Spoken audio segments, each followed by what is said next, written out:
요한계시록 8장 3절에서 5절까지 말씀 우리 한 절씩 교독하고 마지막 절 같이 읽도록 하겠습니다.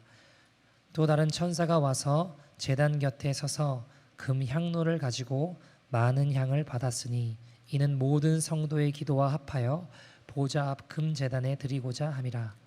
향연이 성도의 기도와 함께 천사의 손으로부터 하나님 앞으로 올라가는지라. 같이 읽겠습니다. 천사가 향로를 가지고 제단에 불을 담아다가 땅에 쏟음에 우레와 음성과 번개와 지진이 나더라. 아멘. 하나님의 말씀입니다.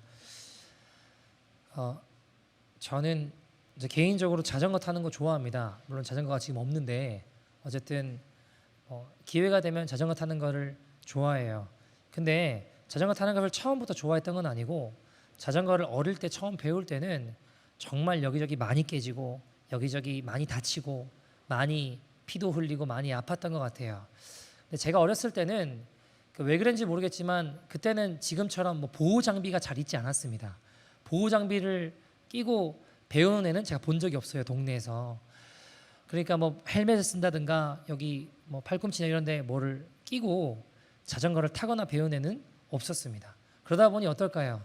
자전거를 네발 자전거 때는 괜찮아요, 그죠? 네발 자전거 때는 어때요?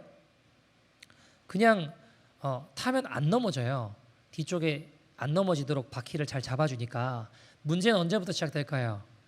자전거를 좀 탄다 싶어서 뒤에 작은 바퀴 두 개를 떼서 두발 자전거로 바뀌게 될 때부터 이제 문제가 발생하는 거죠. 근데 저희 동네는 굉장히 급경사가 많았어요.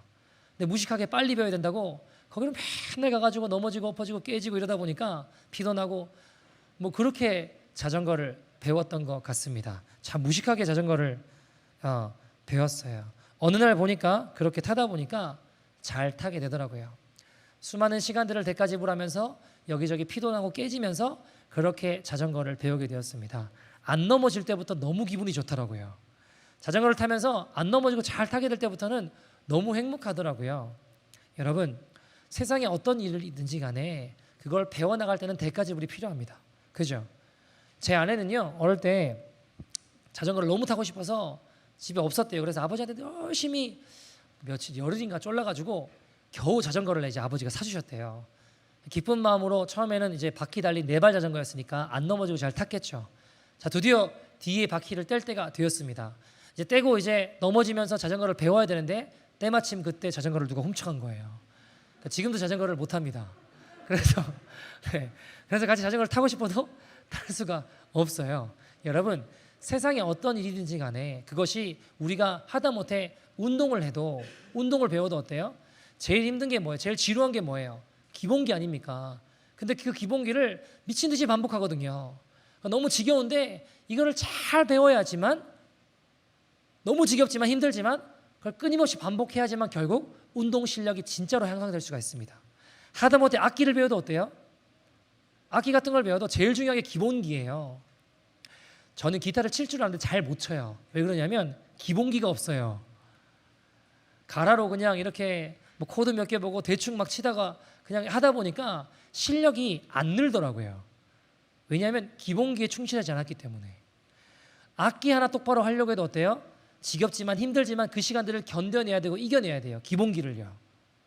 여러분, 마찬가지인데 영적인 일도 마찬가지예요. 때로 우리가 기도하는 거, 하나님 말씀에 순종하는 거, 여러 가지 일들, 여러분 영적인 지루함의 시간들을 버텨내고 살아내야 되는 시간들이 있더라고요. 우리 신앙의 어떤 강도, 또 신앙의 근력은 이 지루해 보이는 시간들에 의해서 만들어지고 결정됩니다. 여러분, 때로는 감동이 없어도 때로는 기도의 자리를 그럼에도 불구하고 확보해야 됩니다. 그 자리를 지켜나가는 자들에게 하나님 수준의 역사를 보게 하십니다. 오늘 본문 보시면 3절 4절 말씀 같이 한번 읽어볼까요? 같이 읽어보겠습니다. 시작. 또 다른 천사가 와서 제단 곁에 서서 금 향로를 가지고 많은 향을 받았으니 이는 모든 성도의 기도와 합하여 보좌 앞 금 제단에 드리고자 함이라. 향연이 성도의 기도와 함께 천사의 손으로부터 하나님 앞으로 올라가는지라. 아멘. 여러분, 제가 보니까 3절 4절 말씀 가만히 읽어보니까 어때요? 천사가 금 향로에 많은 향을 쌓았대요. 이 향이 뭐예요? 성도의 기도라고 이야기하고 있습니다. 이 기도의 향연이 쌓이고 또 쌓이고 또 쌓여 흘러넘치면 이것이 주님 앞에 올라간다라고 이야기하고 있어요. 자, 그리고 끝이 아니라 주님이 5절 말씀에 의하면 주님이 그 기도를 받으시고 이제 어떻게 하세요? 이 땅에 그 기도를 쏟아내세요. 역사하십니다. 물론 이 성도들의 기도는 앞장 계시록 6장 10절에 보시면 성도들이 고통당해요. 어려움을 겪어요. 죽임을 당합니다. 그러면 주여 어느 때까지입니까? 어느 때까지입니까? 라고 외치는 그 호소, 그 기도를 이야기하고 있습니다. 그래서 그 고통 중에 죽임당하고 고통에 있는 성도들의 기도, 그 주님이 이제 그 기도를 들으시고 이 땅을 심판하시는 이야기가 오늘 본문 내용이죠. 사랑하는 여러분, 오늘 제가 드리고 싶은 이야기가 우리 모두에게 기도의 분량이 있어요. 기도의 향로에 기도의 향을 채워야 됩니다. 그리고 그 기도의 향로에 기도의 향이 흘러넘치게 될 때 하나님 그 기도를 받으시고 이 땅 가운데 역사하시더라는 겁니다. 여러분, 하나님 앞에 드려지는 순종의 제사로 우리의 신앙의 순도가 결정되는 거예요. 오늘 본문은 우리에게 우리의 기도가 결단코 헛되지 않고 그 기도의 양이 차면 반드시 땅을 진동시키시는 역사로 나타난다는 것을 보여주고 있습니다. 근데 우리의 문제가 뭘까요? 우리가 기도를 한다고 하지만 뭐를 신뢰할까요? 나의 때를 신뢰합니다. 나의 타이밍을 신뢰하고 나의 때를 신뢰하는 거예요. 기도의 향로에 내 기도가 어떻게 쌓이고 있는지에 대해서는 별로 관심이 없어요. 나는 지금 이것이 필요하고 나는 지금 저것이 이루어져야 되고, 그러니까 그렇게 해야 된다는 내 때만, 나의 때만 붙잡고 살더라는 겁니다. 하나님의 때보다 내 때를 중요하게 여기고 하나님의 타이밍보다 내 타이밍이 맞다라고 착각한다는 거죠. 제가 군대 훈련소 가서 진짜 열심히 기도한 게 하나 있어요. 뭐냐면 표창장 받는 거였어요. 왜냐하면 그게 훈련소에서 표창장을 받으면 그걸 가지고 자대로 가면 그게 휴가증이 된다는 거예요. 또 기회가 없던 게 아니라 제가 그 입대를 하면서부터 217명이었나 같이 이제 훈련 받는 친구들 중에 그 입소하는 사람들의 대표가 됐어요. 그래서 앞에서 보고하고 앞에서 이제 계속 이제 보고 받고 또 그거를 이제 훈련하고 뭐 이런 시간들을 보냈거든요. 그러니까 늘 앞장서서 뭔가 뽑혀가지고 뭔가 계속 했단 말이에요. 근데 보통 그런 친구들이 받는데요. 제가 불침범 설 때도 아무튼 틈만 나면 열심히 기도했습니다. 왜요? 표창장 받으려고. 휴가증 된다고 하니까. 그 제가 정력으로 구한 게 아니에요. 하나님께 이렇게 기도했거든요. 하나님, 제가 이거 받아서 휴가 받아가지고 뭐 놀고 먹고 즐기고 쉬러 나가는 게 아니라 하나님 표창장 주셔서, 아니 제가 휴가증을 받게 되면 제가 그걸로 미션 어떤 수련회 같은 거 가겠다고, 가서 하나님 나라에 열심히 기도하는 시간 보내겠다고, 3일 4일 주어지면 그거 가지고 수련회 가가지고 열심히 기도하겠다고 그렇게 기도했다고요. 그러니까 정욕으로 구한 것도 아니죠, 그죠? 욕심으로 구한 것도 아니죠, 그죠? 제 유익을 위해서 구한 것도 아니에요, 그죠? 여러분, 훈련소가 끝나는 날 저도 끝까지 처음부터 끝까지 입소자 대표니까 거기서 또 퇴소식도 제가 앞에서 했거든요. 제가 표창장 받으러 올라갔을까요? 못 올라갔을까요? 못 올라갔으니까 제가 이야기 드리는 거겠죠, 그죠? 제가 못 받았어요, 표창장을. 너무 서운하더라고요, 하나님한테. 속상하더라고요. 하나님 어떻게 이러실 수 있냐고. 하나님, 제가 제 욕심으로 구했습니까? 제가 개인의 영달을 위해서 기도했습니까? 제가 그거 주시면 하나님 나라를 위해서 미션 수련회 가서 기도하겠다고 하지 않았습니까? 하나님 어떻게 이러실 수 있습니까? 감히 하나님께 제가 막 항변을 막 하고 있더라고요. 그러니까 쉽게 말해서 지금 생각하면 좀 묻고 따지고 했던 그런 시간들이 좀 창피하긴 해요. 내가 왜 그랬을까? 마치 이렇게 주영이 말한 아이가 떼쓰는 것처럼 막 그렇게 하나님한테 어떻게 나한테 이러실 수 있냐, 막 그랬거든요. 제가 너무 창피해요, 사실 지금 생각해 보면. 근데 여러분, 나를 지으신 분이 주님이심을 믿으십니까? 아멘. 그러면 나보다 나를 더 잘하시는 분이 누구실까요? 주님이세요. 그죠? 왜 나를 지으셨으니까. 여러분, 이 마이크 있잖아요, 마이크를 제일 잘하는 사람은 지금 사용하고 있는 제가 아니라 만든 이일 겁니다. 그죠? 이 마이크가 고장이 났어요. 소리가 안 나요. 그러면 저는 고칠 수 있어요, 없어요? 전 못 고쳐요. 근데 누구는 고칠 수 있어요? 만든 이는 고칠 수 있다고요. 왜요? 만들었으니까 제일 잘 안다고요. 여러분, 마이크가 혼자 생각하기를 고장이 났는데 왜 고장 났나? 어떻게 고쳐야 될까? 고칠 수 있을까요? 없을까요? 아무리 혼자 스스로 생각해봐도 못 고쳐요. 마이크는 자기를 못 고친다고요. 근데 만든 이에게 맡겨지면 이 마이크는 새롭게 교체되고 새롭게 고쳐질 수 있다고요. 소리가 나게 고쳐질 수 있다고요. 왜요? 만든 이가 제일 잘 알고 있기 때문입니다. 마찬가지로 우리보다 우리를 더 잘 아시는 분은 우리를 지으신 바로 창조주이신 하나님이십니다. 여러분, 우리의 기도 주님 들으세요. 듣고 가장 귀한 은혜의 길로 인도하십니다. 내 타이밍과 다를 수 있고 내 생각과 그 길이 다를 수 있어요. 그러나 그분이 정말 나를 지으시고 나보다 나를 더 잘 아신다면 그분을 신뢰하며 가는 거예요. 여러분, 제가 군대 훈련소에서 그 기도를 주님 다 듣고 계셨습니다. 결국 표창장을 제가 받았을까요? 못 받았을까요? 받았어요. 자대 와서, 훈련소에서 말고 제 부대에 와가지고 2등병이었던 제가 말도 안 되게 하나님이 표창장을 준비하셔서 그걸 받게 되었습니다. 여러분, 더 놀라운 사실 뭔지 아세요? 훈련소에서 표창장 받은 거는요, 자대 와서 휴가증이 안 되더라고요. 그러니까 안 되는 거 가지고 달라고 휴가해야 된다고 막 달라고, 얼마나 왜 안 주시냐고, 나한테 어떻게 이러실 수 있냐고. 받아봐야 소용없어 하는데 안 들리니까 달라고. 어떻게. 나는 다 제 기도를 들으시고 자대 오니까요 표창장 준비해 놓고 계시더라고요. 다른 일로. 그거 받아서 휴가 받아가지고 나가서 수련회 갔어요. 여러분, 제가 보니까 우리가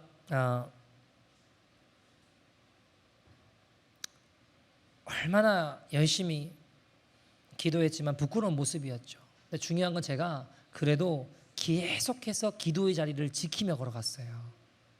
기도의 향료에 기도의 향을 담았습니다. 왜요? 아니 뭐 다른 방법이 있나요? 주님 타이밍에 주의 뜻이 이루어질 걸 믿었기 때문입니다. 그래서 기도의 자리를 안 되고 억울하고 엎어지고 넘어져도 그 자리를 계속 지키면서 걸어가는 거예요. 안 보이고 안 들려도 지키면서 걸어갔습니다. 왜요? 주님 타이밍에 주님 일하신다. 그건 믿으니까. 뭐 다른 방법이 있나요? 아니면 뭐 없잖아요. 다른 길 있나요? 다른 길도 없어요. 여러분, 기도에는요 지름길이 없어요. 기도에는 왕도가 없습니다. 여러분, 쉽고 편한 방법 없어요. 그냥 하는 거예요. 근데 여러분, 기도는요 가장 공평합니다. 왜 그런지 아세요? 여러분, 우리가 인생을 살다 보면 사람들 가운데 타고난 달란트를 가지고 있는 사람들이 있어요, 없어요? 어떤 영역이 됐든지 간에 그 영역에 타고난 달란트를 가지고 살아가는 사람들이 있습니다. 그 영역을 보면 대단해요. 예를 들어 제가 사역을 하니까 사역의 영역에 있어서도 하나님 어릴 때부터 설교의 은사를 주신 분이 있어요. 달란트를 주신 분이 있어요. 어릴 때부터 타고나길 잘하는 사람도 있더라고요. 설교를. 목회도요 달란트가 있더라고요. 타고난 사람들이 있어요. 타고나게 잘하는 사람들이 있습니다. 근데 보통 평범한 사람들은 아무리 노력을 해도 달란트가 있는 사람을 이기기가 쉽지 않아요. 제가 보니까. 그런데 여러분, 기도는 진짜 공평해요. 왜요? 한 만큼이더라고요. 기도는 심은 만큼입니다. 여러분, 특별한 은사나 능력이 없어도 기도는 누구나 할 수 있습니다. 여러분, 우리가 인생을 살면서 로또 복권 같은 것처럼 인생을 한 방에 역전시킬 만한 것들을 보고 사는 것이 얼마나 허망하고 불행한 인생입니까? 실제로 로또 된 사람들 조사해보면 어때요? 대부분 어때요? 다 불행하게 살고 있어요. 그죠? 마찬가지로 영적인 신앙생활도 한 번의 기도의 불로, 한 판의 순종으로 인생을 뒤집으려고 하는 것은 여러분, 이건 영적인 도박입니다. 쉬운 길 가려고 하지 마세요. 그 길도 없을 뿐더러 정도로 가셔야 됩니다. 꾸준히 쌓은 기도와 꾸준히 내어드린 순종, 변화만이 진정한 변화이고 그게 진짜 실력이고 진짜 믿음이라고 할 수 있습니다. 여러분, 우리의 기도가 차는 순간 거기 제단에 불이 임하고 우리 삶의 현장에 하나님의 영광이 나타나기 시작하는 것입니다. 하나님의 뜻이 깨달아지고 하나님의 영광이 우리 삶의 모든 발자국과 손길 속에 드러나게 되는 것입니다. 여러분, 박보영 목사님 간증 들어보면 주님을 만나고 멘토셨던 차회자 전도사님한테 이제 훈련 받으시고 어느 날 하나님 너를 버리라고 했다 그러면서 안성으로 개척하러 가셨어요. 그죠? 13년이라는 시간을 고생하셨습니다. 매 맞고 힘들고 굶고 춥고 아무튼 여러 가지 어려운 일들을 많이 겪으셨어요. 그런데 그 시간들을 목사님은 어떻게 생각하셨냐면, 야, 난 버림받은 시간이군. 버림받았구나. 내가 죄가 많아서 노숙자들 몇 명 데리고 사는구나. 나는 더러운 죄가 많아서 버려진 아이들 몇 명 이렇게 살다가 주님 앞에 가는 것이구나 하고 사셨습니다. 당시에 목사님의 삶을 가만히 보면 특별하거나 대단한 일이 아니었어요. 그냥 꾸준하게 새벽에 일어나서 3시부터 기도하고, 기도하시다가 아이들 학교 간다고 하면 도시락 싸시고, 아이들 학교 보내놓고 또 뭐예요? 그냥 또 그 자리에 가가지고 또 기도하시고, 뭐 특별하거나 대단한 삶이 아니라 아주 지극히 평범한 그냥 누구나 할 수 있는 그런 시간들을 사셨다고요. 여러분, 대단한 꿈을 꾸신 게 아니었어요. 그러나 그 기도가 차고 그 고난이 차고 그 순종이 차니까 어떤 일이 벌어집니까? 여러분, 동일한 아침이었습니다. 새벽에 일어나서 기도했습니다. 애들 학교 가는데 도시락 싸고 학교 보냈어요. 그리고 그 자리로, 기도의 자리로 가서 동일하게 그냥 기도하고 계셨는데 주님의 음성이 13년 만에 들렸다고요. 뭐라고 하셨나요? 내 종아, 내가 다 봤다. 내 종아, 내가 다 봤다. 무슨 말일까요? 내 종아, 네가 365일 동안 기도 안 하다가 오늘 갑자기 와서 기도하는 그 순간을 내가 봤다. 그 말인가요? 그 말이 아니에요. 그죠? 뭘 보셨다는 겁니까? 그 고난 중에 순종을, 그 막막함 중에 기도를, 그 담담한 답답함 중에서도 멈추지 않았던 믿음의 걸음을 보셨다는 거 아닙니까? 여러분, 우리는 지루해하고 우리는 지쳐간다고 생각하지만 하나님은 우리 기도를 하나하나 쌓이는 것을 다 세고 계십니다.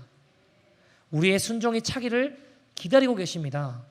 그 기도와 순종의 항로에 이 제단에 불이 담겨서 우리 인생 중에 부어져 땅이 진동하는 역사를 하나님이 더 보길 원하십니다.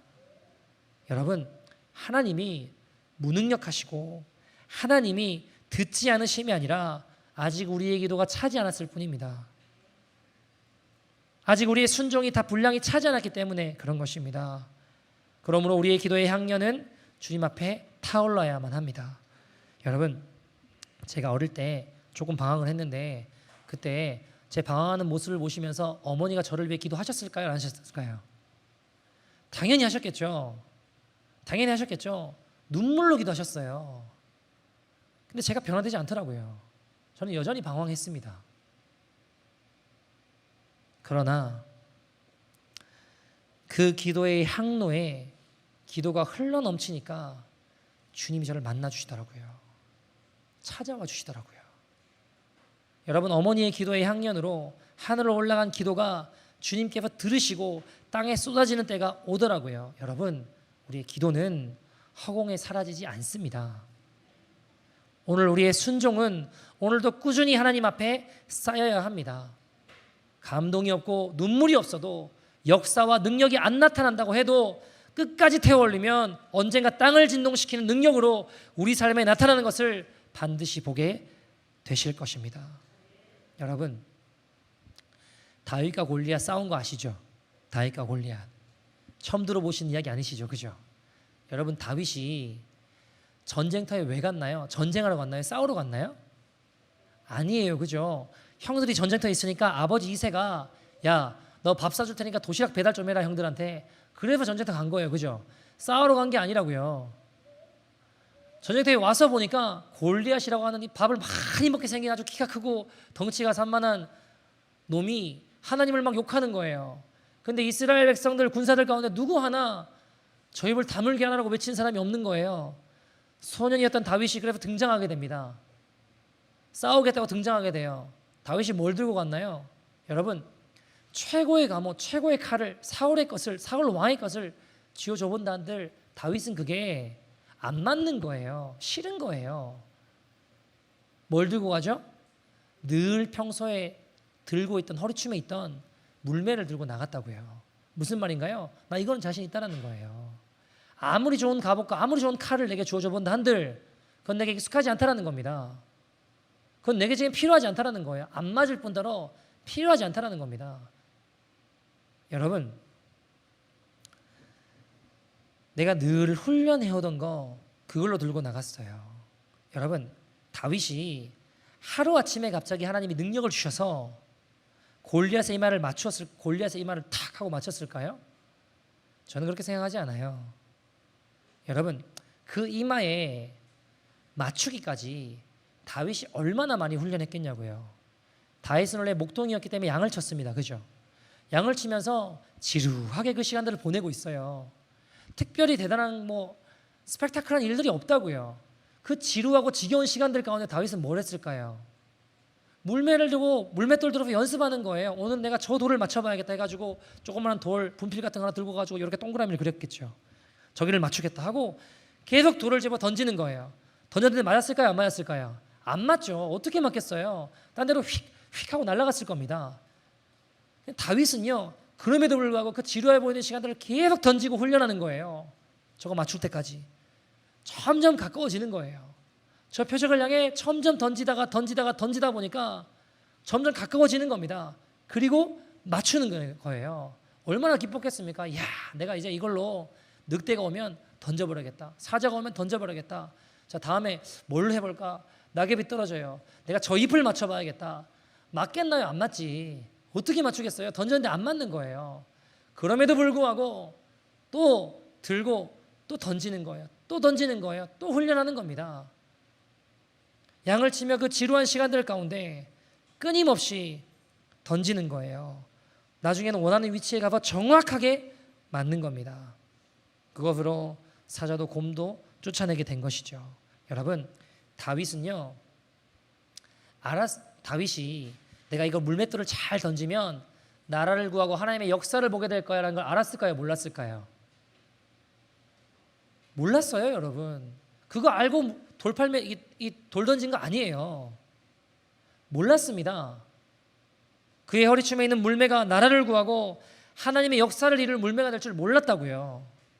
그저 매일매일 반복되는 일상 가운데 지루한 환경 가운데 그거 훈련하고 또 훈련하고 또 훈련했을 뿐입니다. 그런데 때가 차니까 어떻게 돼요? 주님이 역사하시잖아요. 여러분, 크리스천들은 나라를 구하겠다는 큰 포부와 꿈을 가지는 게 중요하지 않아요. 그런다고 그거 가진다고 주님 역사하는 게 아니더라고요. 돌아가신 고 오카는 목사님도 단 한 번도 대형 교회를 꿈꾸시거나 교회를 크게 만들었다 생각하신 적이 없으시대요. 그냥 원했던 건 한 사람 한 사람을 그리스도의 제자, 예수님의 제자를 만들고 싶으셨대요. 그 제자 훈련을 열심히 하셨대요. 근데 어느 날 보니까 교회가 너무 커져 있더래요. 그래서 후회하셨대요. 괴로우셨대요. 오프 더 레코드에는 그런 말씀 하시더라고요. 이 중에 과연 얼마나 천국 갈지 내가 너무 두렵다고. 교회는 커졌는데 이 중에 과연 얼마나 천국 갈 수 있을지 두렵다고 그러셨어요. 여러분, 박병 목사님께서 주님 만나고 단 한 번도 내가 큰 교회를 만들어 봐야겠다, 유명해져야겠다 하시지 않으셨습니다. 그저 보여주시는 한 걸음 한 걸음 내 삶에 일어나는 일들 가운데 순종하고 기도하며 그 자리를 지켜나가셨던 거예요. 여러분, 어떤 분은 그런 이야기해요. 골리앗 그 머리 큰데 맞추는 거 쉬운 거 아니냐고, 던지면 다 맞는 거 아니냐고. 여러분 한번 해보실래요? 쉽지 않아요.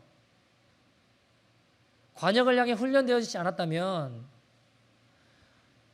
다윗이 물맷돌 돌리겠다고 쫙 돌려가지고 휙 던졌는데 앞으로 가는 게 아니라 뒤로 가가지고 사울의 이마에 팍 맞았으면 어떻게 됐을까요?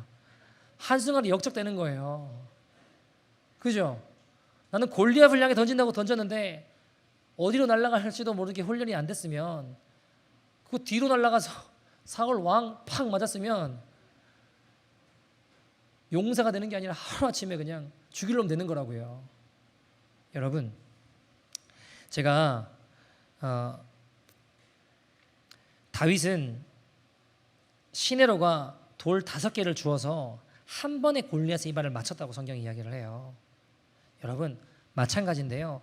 오늘 우리의 기도가 표적을 향해서 계속 던져져야 됩니다. 처음엔 어긋나는 것 같을 수 있어요. 그래도 그 시간들 힘들고 가슴 뜨거워지지도 않고 눈물 나지 않아도 그 표적을 향해 계속 던지다 보면 맞게 되는 날이 온다고요. 빗나가고 어긋나는 것 같지만 그럼에도 불구하고 던지고 또 던지고 또 던지다 보면 그 표적이 백발백중하는 것처럼 우리의 기도가 쌓이고 쌓이면 어느 날 원수의 심장을 꿰뚫는 주님의 강력한 무기가 될 것입니다. 우리의 삶의 능력으로 나타나는 하늘의 무기가 될 것입니다. 여러분 남의 신앙과 내 신앙을 비교할 필요 없어요. 남의 신앙 보고 도전받고 은혜되면 그거 주님의 역사지만 야, 저 사람은 이런데 나는 뭐하나 열등감 느끼고 비교의식 빠지면 여러분 그건 마귀 역사입니다. 남의 걸음을 따라가려고 하지 말고 내 걸음을 걸어가야 돼요. 남의 트랙에서 자꾸 뛰려고 하지 말고 내 트랙을 뛰어가야 되는 것입니다. 여러분 예수님 제자들도 맨날 뭐 때문에 싸웠어요? 막 서로 비교하면서 내가 잘났니 네가 잘났니 하면서 맨날 싸운 거 아닙니까? 말은 거창하게 나는 주님 안 떠납니다. 죽으면 죽었지 내가 주님을 떠나는 일은 없을 겁니다. 해놓고 어떻게 해요? 로마 군병들 탁 오니까 어떻게 해요? 바로 다 주랭랑 쳤잖아요. 다 도망갔습니다. 예수님 부활하셨다고 해도 또 갈릴리로 도망가고 우리 주님 속도 없으세요. 그런 제자들 찾아가셔가지고 고기도 구워주시고 참 그죠? 주님이 제자를 불러 모아놓고 찾아가셔서 뭐라고 하셨어요? 끌고 가가지고 야 너 죽어도 나 배신 안 한다며 그러셨나요? 그러지 않으셨어요. 그죠? 뭐라고 하셨어요? 주님 다른 거 물어보지 않으셨다고요. 너 나 사랑하냐? Do you love me? 너 나 사랑하냐? 그거 하나만 물어보셨습니다. 여러분 그 말씀이면 다 끝나는 거예요. 왜요? 사랑하면 이거 해라 저거 해라 그럴 필요 없다고요. 여러분 그렇게 베드로는 주님에 대한 사랑을 고백하며 도망치는 인생이 아니라 순교하는 인생으로 주님을 위해 자신의 목숨을 바친 인생으로 인생을 마무리합니다. 그런데 여러분 이 사건을 요한복음 보면 자세하게 기록을 해놨는데 예수님께서 베드로의 죽음에 대해서 미리 이야기하시거든요. 요한복음 21장 18절 보시면 이렇게 이야기하시죠. 같이 읽어볼까요? 시작. 내가 진실로 진실로 내게 이르노니 내가 젊어서는 스스로 띠띠고 원하는 곳으로 다녔거니와 늙어서는 내 팔을 벌리리니 남이 내게 띠띠우고 원하지 아니하는 곳으로 데려가리라. 아멘. 젊어서는 네가 원하는 대로 갔지만 늙어서는 남들이 네 팔을 벌리고 띠띠운 대로 네가 끌려갈 거야. 이게 19절 보시면 뭐라고 이야기하죠? 베드로가 어떠한 죽음으로 하나님께 영광을 올리게 될지 미리 이야기하시는 거라고 하셨습니다. 그죠? 여러분 근데 베드로가 그 이야기를 듣고 뭐라고 이야기할까요? 아 주님 감사합니다. 내가 주의 길을 걸어갈 수 있군요. 나 주님 기뻐하시는 길을 걸어가겠습니다. 그렇게 말했나요? 아니면 쟤는요? 쟤는 어떻게 돼요? 그랬나요? 보세요. 21절 보시면 요한을 향해서 뭐라고 이야기해요? 22절 보시면 21절에 베드로가 뭐라고 이야기해요? 같이 읽어볼까요? 시작. 이에 베드로가 그를 보고 예수께 여짜오되 주님 이 사람은 어떻게 되겠사옵나이까? 요한을 향해서 얘는 어떻게 된다? 얘는 어떻게 되는데요? 그런다고요. 여러분 이게 인간이에요. 내게 주신 길을 걸어가면 되는데 굳이 남들과 비교하면서 저 사람은 어떻게 됩니까? 이게 사람이라고요. 내 걸음 보고 걸어가면 되는데 내 인생을 살아가야 되는데 꼭 비교를 해요. 그런 베드로에게 주님 뭐라고 하시죠? 22절에 이렇게 이야기하십니다. 같이 읽어볼까요? 시작. 예수께서 이르시되 내가 올 때까지 그를 머물게 하고자 할지라도 내게 무슨 상관이냐? 너는 나를 따르라 하시더라. 아멘. 요한이 어떻게 되든지 간에 네가 무슨 상관이냐? 너는 나를 따르라. 너는 나를 따르라. 쟤 보고 나를 따르지 말고 나를 보고 나를 따르라고 하십니다. 여러분 옆에 있는 사람, 뒤에 있는 성도, 신경 쓰지 마시고 주님을 따라가십시오. 내게 주어진 길을 따르셔야 바로 걷고 끝까지 걸을 수 있습니다. 여러분, 내게 주어진 시간표 속에서 내 주님 따르셔야 합니다. 내게 주어진 삶에서 주님 따라가야지 남의 삶에 임하신 주님 그 템포 따르려고 쫓아가다 보면 가랑이 찢어질 수 있다고요. 여러분, 그럼 어떻게 되는지 아세요? 자꾸 저 사람이 걸어간 저 사람의 트랙에서 자꾸 내가 뛰려고 하면 내 삶을 못 살게 돼요. 내 길을 못 걷게 된다고요. 내 삶을 못 사니까 어떻게 돼요? 계속 열등감에 빠질 수밖에 없는 겁니다. 여러분, 박보영 목사님 밑에 제자들이 참 많아요. 그런데 만약 제가 누구는 이제 이런 사역하네, 누구는 이제 어떤 일들을 감당하네, 이것만 쳐다보고 있으면 제가 어떻게 될까요? 제 길을 못 걷게 된다고요. 그것만 보고 열등감과 비교의식에 빠져 한 걸음도 못 걸어가는 인생이 될 수 있습니다. 사랑하는 여러분, 비교의식과 열등감에 빠지면 사단에게 머리채 붙잡힌 채로 끌려가게 될 것입니다. 여러분, 물은 몇 도에서 끓어요? 질문이 되게 어렵나요? 물이 몇 도에서 끓죠? 100도에서 끓습니다. 그죠? 여러분, 그 전에 끓어요, 안 끓어요? 안 끓어요. 조짐이 있을 수는 있죠. 안 끓습니다. 마찬가지인데 여러분, 성격 급한 사람, 저 같은 사람은 끓기도 전에 야, 이거 안 되나? 하고 불을 끄고 맙니다. 물이 끓기도 전에 라면 집어넣어서 맛없는 라면 먹는다고요. 여러분, 신앙생활은 그러면 안 돼요.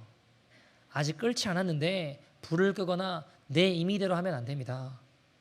하나님은 우리가 어설프고 흉내만 내는 사람들이 아니라 우리의 말 하나에도 손길 하나에도 하나님의 영광이 드러나는 사람 되길 원하십니다. 여러분, 그런 삶을 살길 원하십니까? 그럼 오늘 내게 주어진 삶을 살아가십시오. 여러분, 동성애 축제할 때 그거 반대하러 하나님 말씀 듣고 섰다고 해서 대단한 삶을 산다고 착각하지 마십시오. 이런 사역했네, 저런 사역했네, 수십 년 신앙생활 해왔다고 해서 그거 자랑하지 마십시오. 내가 오로지 주님 앞에서 한 걸음 한 걸음 홀로 걸어간 것만이 내 것이 됩니다. 내가 수많은 말씀을 알고 있다고 그것이 내 것이 아닙니다. 여러분, 오히려 머리만 커진 교만한 사람 되어 하나님의 대적이 되고 말 것입니다. 여러분, 내가 한 구절이라도 살아낸 만큼만 내 것이 되는 겁니다. 여러분, 그래서 오늘도 때론 지겨워도 최선을 다해 기도하고, 때론 예배 자리에 눈물이 나지 않아도 그 자리를 지켜내고, 순종의 자리에 때론 무덤덤해도 가서 서 계십시오. 오늘도 우리의 기도에 향로의 기도가 차고 있습니다. 순종의 향로에 순종이 차이고 있습니다. 여러분, 제단의 불이 이제 그 향로에 임할 때까지 끊임없이 그 시간을 살아내셔야 합니다. 가슴 안 뜨겁고 눈물 안 나도 끝까지 그 자리를 지키셔야 합니다. 순종의 자리 지키셔야 됩니다. 왜요? 이제 얼마 남지 않았기 때문입니다. 여러분, 제가 이번 주에 어떤 한 할아버지 한 분을 이제 신방을 갔어요. 근데 그분이 몸이 많이 아프시더라고요. 근데 이분이 몇십 년 동안 막 가려움 것 때문에도 힘들고 또 이제 여러 가지 이런저런 또 어려움들이 있으셨는데 최근에는 대상포진에 걸리셨어요. 여기 쫙 꽃이 폈더라고요. 이쪽에 쫙 꽃이 펴 있는데 2달이 지나갔는데 아직 안 나아요. 이분 표현에 의하면 85년 평생에 이렇게 아픈 적은 없었대요. 85년 동안 아팠던 죽음 같은 아픔이었다고 하더라고요. 너무 아프시고 지금도 아프시대요. 뭐만 닿아도 너무 아프니까 힘드시겠죠. 근데 몸도 많이 쇠약해지시고 몸이 많이 안 좋으세요. 제가 조금 죄송하고 마음이 아팠던 건 쌀이 없어 최근 2달 동안은 시리얼만 드셨대요. 그래서 이제 쌀도 사가지고 이번 좋아하시는 음식이 이제 갈비랑 뭐 회 이런 거 좋아하시거든요. 그냥 쭉 사가지고 갔어요. 근데 드리는데 전처럼 많이 드시지도 못하시더라고요. 아프시니까. 근데 이제 이분이 만나서 이야기를 이렇게 나누는데 이런 부탁을 하세요. 자기가 죽으면, 그러니까 그분이 돌아가시면 자기 장례를 좀 인도해 줄 수 있냐고 그러시더라고요. 그거를 수년 동안 고민하고 기도하면 막 생각하고, 기도는 안 하시고 고민하면서 막 생각해 오신 거예요. 준비해 오신 거예요. 보니까. 근데 제가 진짜 속상하고 안타까운 게 뭐냐면, 야, 이분이 고집이 얼마나 세신지 제가 이제 이분을 딱 보면서 마음에, 야, 이분이 그렇게 오랜 시간 남지 않았겠다는 생각이 들었어요. 그래서 복음을 이제 날로 전했습니다. 되게 세게 이제 막 복음을, 교회 수십 년 다녀도 지옥 간다. 무슨 사역, 뭐 권사, 집사, 장로 직분 받았다고 해도 다 지옥 갈 수 있다. 되게 세게 막 전했어요. 예수 안에 거해야 되고 회개해야 되고 주님 앞에 나아가지 않으면 다 지옥 간다. 정신 똑바로 차리시고 내 말 이야기는 잘 들어라. 막 복음을 세게 막 전했거든요. 왜냐하면 얼마 남지 않은 것 같은 거예요. 그래서 우리 하나님 앞에 철저히 회개해야 된다. 내가 얼마나 죽일 죄인인지 알아야 된다. 그리스도의 십자가 그 복음이 우리를 살린다. 예수님 앞에 나가야 된다.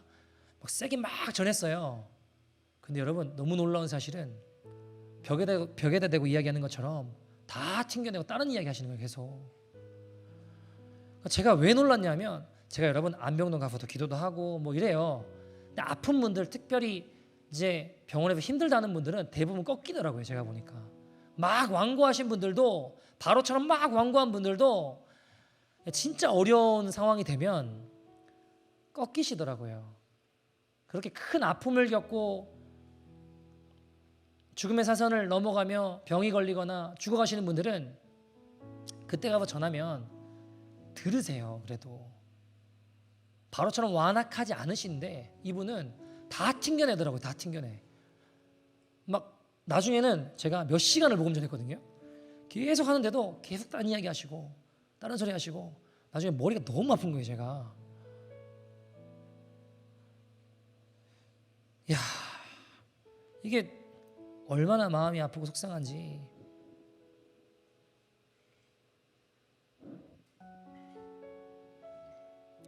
이분이 여러분 장례를 위해서는, 본인 장례를 위해서는 몇 년을 얼마나 열심히 준비하신지 몰라요.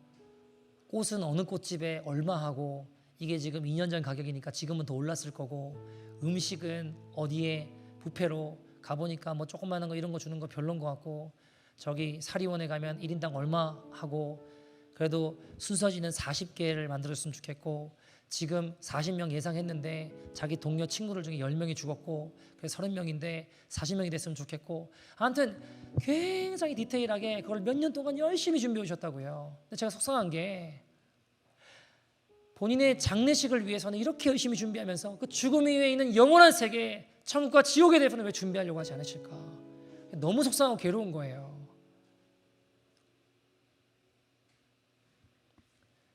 그리고 또 제 부족함이 보이니까 그게 참 속상하더라고요. 여러분, 제가 기도를 이제 몇 시간을 신랑이랑 다음에 다시 오겠습니다 하고 이제 그분을 기도를 해드렸어요. 근데 여러분, 기도를 딱 해드리는데 몇십 년 가려움이 한 방에 나오면 얼마나 좋겠어요. 그죠? 기도를 딱 해드리는데 그 자리에서 대상포진이 즉시 나오면 얼마나 좋겠어요. 그죠? 근데 안 그러더라고요. 그러니까 제가 부족함을 볼 때 참 마음이 힘들어요. 사실.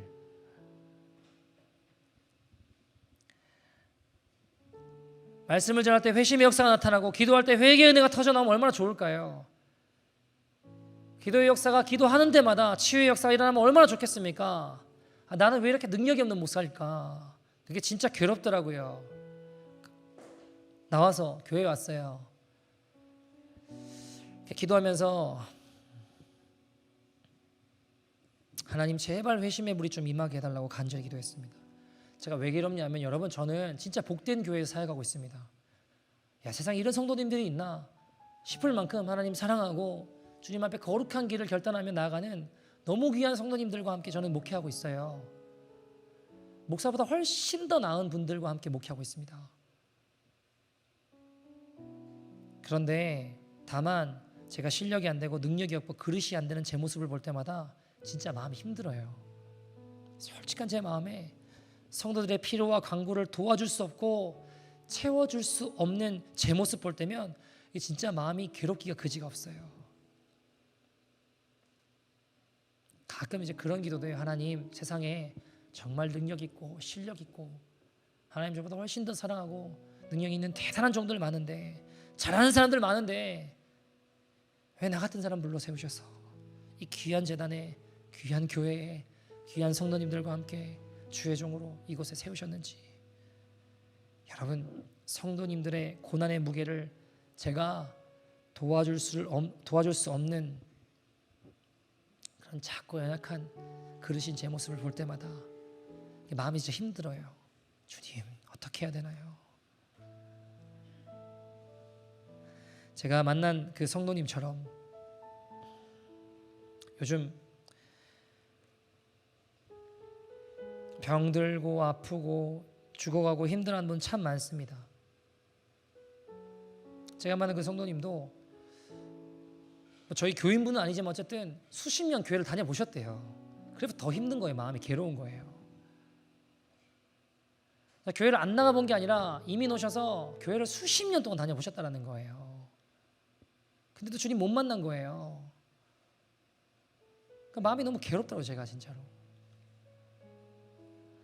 저희 성도님들 보다 보면 요즘 기도를 막 전화로도 해드리기도 하고 어떤 분을 찾아오시기도 하고 열심히 기도를 해드려요.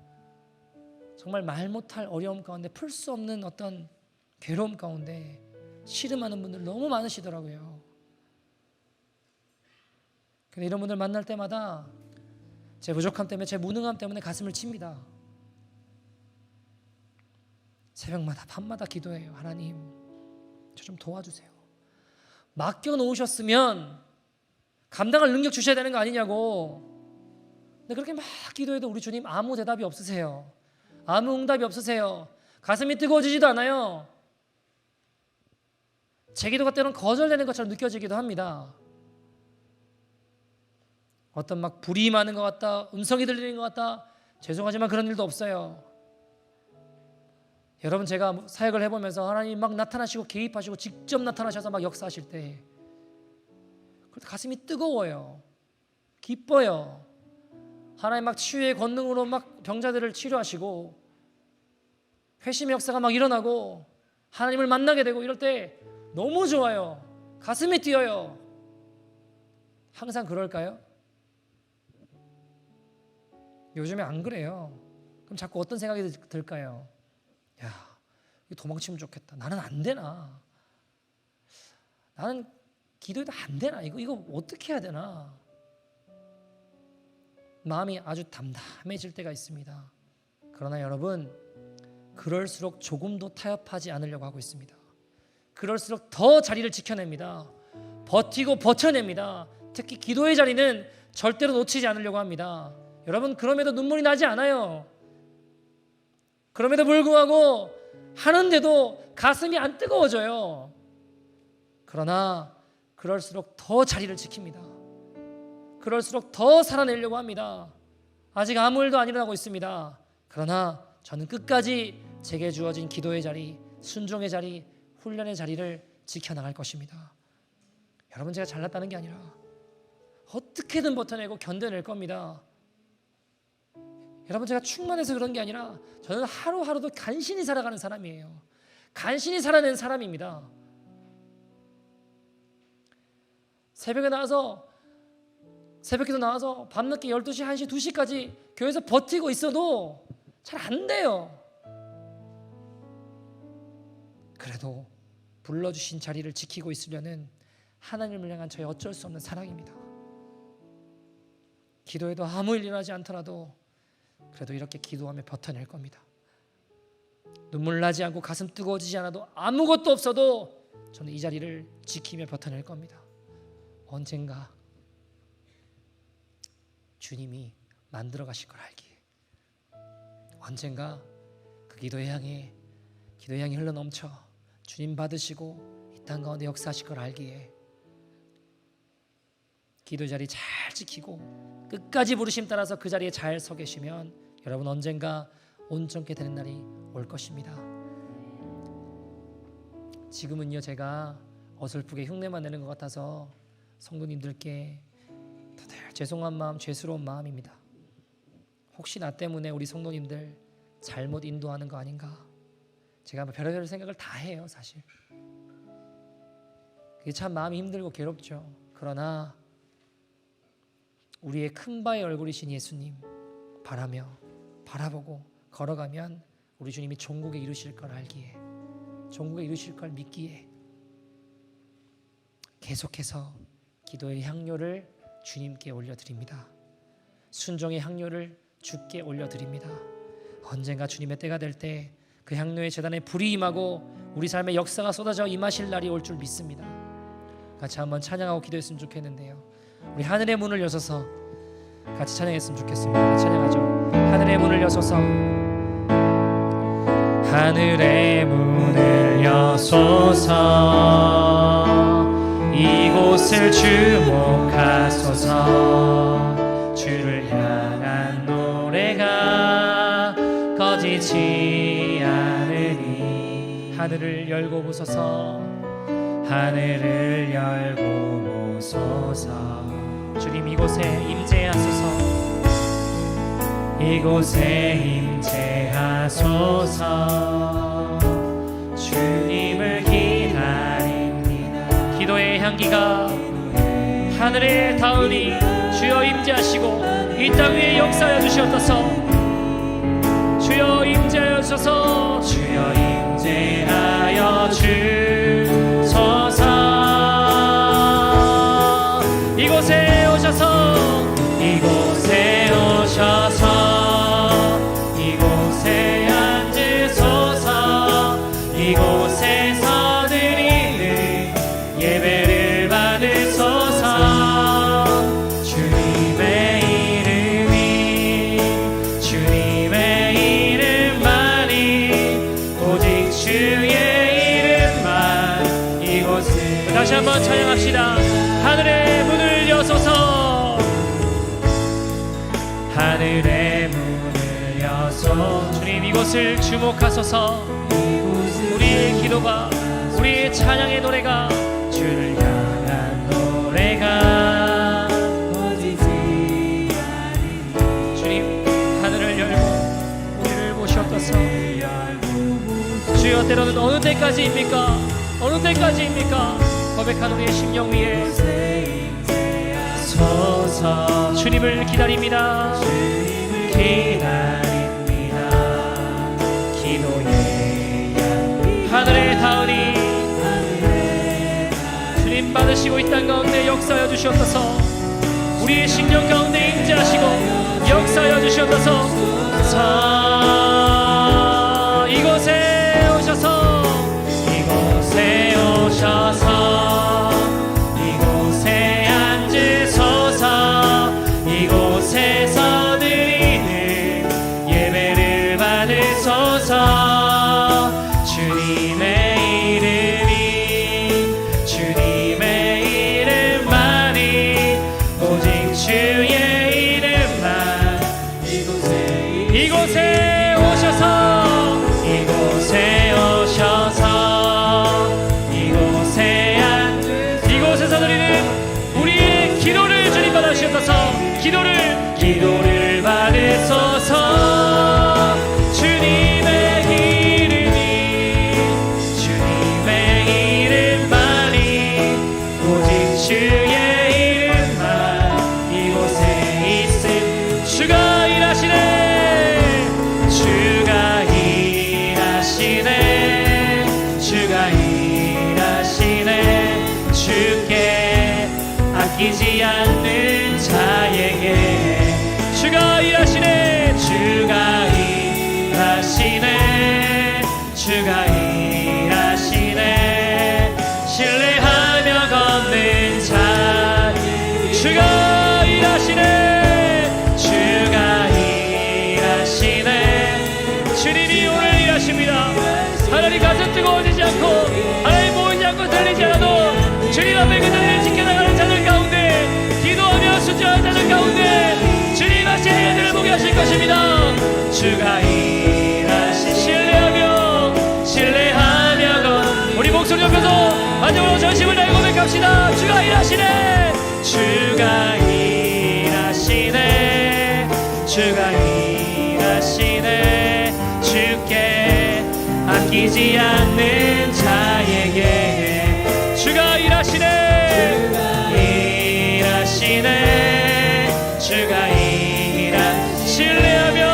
신뢰하며 걷는 다시 한번 고백합시다. 주가 일하시네 주가 일하시네 주께 아끼지 않는 주님 일하십니다. 주가 일하시네. 하나님, 때로는 가정 뜨거워지지 않고 보이지 않고 들리지 않아도 오늘 내가 기도의 자리를 지키겠습니다. 오늘 내가 순종의 자리를 지키겠습니다. 기도의 양정 하늘에 올라가게 하여 주셔서 주님의 일하심을 보게 하여 주셔서 다 같이 주의를 부르고 동성으로 기도하겠습니다.